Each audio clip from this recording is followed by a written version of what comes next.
இந்த வீடியோவில் நம்ம என்ன பார்க்க போகிறோம் அப்படின்னா ஆன்டி டெர்மைட் ட்ரீட்மெண்ட் பற்றி பார்க்க போகிறோம். கரையானை ஒழிக்கிறதுக்கான ஒரு ட்ரீட்மெண்ட் பற்றி பார்க்க போகிறோம். இப்போ என்ன தான் நம்ம வீடு வந்து பார்த்திங்கன்னா ரொம்ப பார்த்து கட்டினாலுமே நம்ம இந்த ட்ரீட்மெண்ட் வந்து ஒழுங்காக பண்ணாமல் விட்டுட்டோம்னு வைங்களேன், நம்மளோட வார்ட்ரோப்ஸு, நம்ம காட்டு, கதவு, நிலவு எல்லாத்தையுமே வந்து கரையான் வந்து அரிச்சிரும். ஒரு வேளை இதை வந்து அரிச்சதுக்கப்புறம் இது எதுவும் பண்ண முடியாதா அப்படின்னா அது வந்து ரொம்ப காம்ப்ளெக்ஸான ப்ராசஸ்ஸு. அதை நம்ம பண்ணுறதை விட இப்போ வந்து நம்ம கரெக்டாக பண்ணிட்டோம் அப்படிங்கும்போது நமக்கு வந்து பார்த்திங்கன்னா எந்த விஷயமே நாளடைவில் வராது. அதுக்காக தான் இப்போ இந்த ட்ரீட்மெண்ட் ஃபாலோ பண்ணுறோம். இப்போ பாருங்கள், நம்ம வந்து சாயில் வந்து நல்லா கன்சல்டேட் பண்ணிவிட்டு அரை அடி கடப்பாறையில் வந்து பார்த்திங்கன்னா ஒரு 2 அடி ஆழத்துக்கு போகிற மாதிரி நல்லா குழி பண்ணிவிட்டு இப்போ நம்ம இந்த ஆன்டி டெர்மைட் கெமிக்கல்ஸை வந்து பார்த்திங்கன்னா இந்த குழியிலெல்லாம் வந்து பார்த்திங்கன்னா 2 ட்ரம்மில் ஃபுல்லாக கலக்கி வச்சுருக்கோம். இதை வந்து பார்த்திங்கன்னா நம்ம வந்து ஊற்ற போகிறோம். இதை வந்து 2 டைம் இந்த மாதிரி நம்ம பண்ண போகிறோம். முந்தின நாள் ஒரு நாள், அப்புறம் அடுத்த நாள்.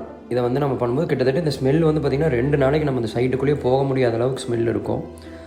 ஓகே, இப்போ இந்த மாதிரி பண்ணுனா வந்து வராதா அப்படின்னு நீங்கள் கேட்டிங்கன்னா கண்டிப்பாக வராது. ஏன்னா இந்த கெமிக்கலை நம்ம என்ன பண்ணியிருக்கோம் அப்படின்னா, நம்ம வந்து ஏற்கனவே இதை வந்து பார்த்திங்கன்னா நம்ம கரையாம்புத்தில் வந்து நாங்கள் டைரெக்டாக இந்த கெமிக்கல் வந்து ஒரு இடத்துல அடித்தோம்.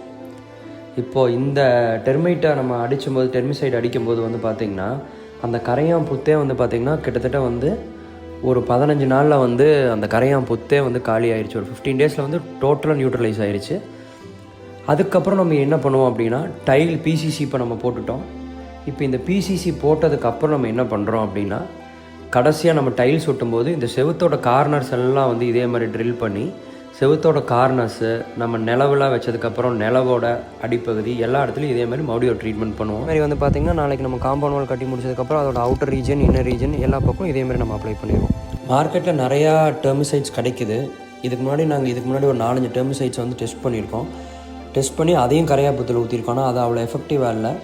இதை நம்ம கரையாம்புத்தில் ஊற்றி நியூட்ரலைஸ் ஆனதுக்கப்புறம் தான் இதை நம்ம தேர்ந்தெடுத்து சைட்டில் யூஸ் பண்ணுறோம். இந்த மாதிரி நம்ம பண்ணும்போது வந்து பார்த்திங்கன்னா எனக்கு 200% வந்து கரையான் தொல்லை இருக்காது. தேங்க்யூ.